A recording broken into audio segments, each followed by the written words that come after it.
Luka, Cvita, Ana, Patrik. Druga će postaviti sredno i trojka bi isto sredno. Može, ajmo.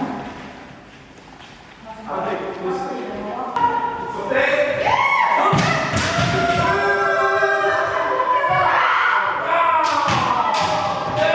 Recite mi o natjecanju na kojem ste bili, gdje se održavalo, koliko je bilo sudionika, kakav je vaš uspjeh i dojmovi? To je bilo 10. izdanje Bergischlacht turnira u Innsbrucku. Natjecalo se u 3 kategorije: individualna domajstorska Q kategorija, majstorska dan kategorija i timska kategorija. U Q kategoriji bilo je 29 natjecatelja, u dan kategoriji 49 i bilo je 15 timova. Mi smo ostvarili medalju u svakoj kategoriji, znači srebrnu medalju u Q i dan kategoriji te brončanu medalju u timskoj kategoriji. Za gledatelje koji ne znaju, možete reći što je to kendo? Kendo je najjednostavnije japanska borilačka vještina na tragu samurajskih vještina.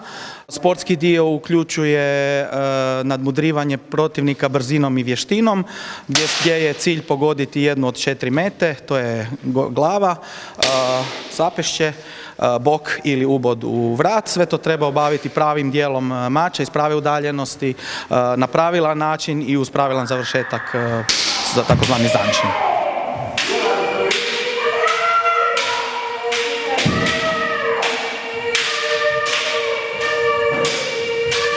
Kako ste došli na ideju otvaranja kluba u Rijeci? Klub u Rijeci postoji od 2010. godine u biti. Osnovali smo ga ja, još jedan kolega Marko i jedan kolega koji više nije s nama. Počeli smo se baviti kendom jednu godinu dana prije toga u sklopu jednog drugog kluba, no vidjeli smo da napredak kenda u Rijeci u biti traži da osnujemo svoj klub i od tu smo krenuli. Prijaviti se može putem interneta, putem naše web stranice, može nam se javiti na Facebooku ili na Instagramu ili nazvati brojeve telefona koji stoje na istim mjestima. Pozdrav svim čitateljima Riječanima.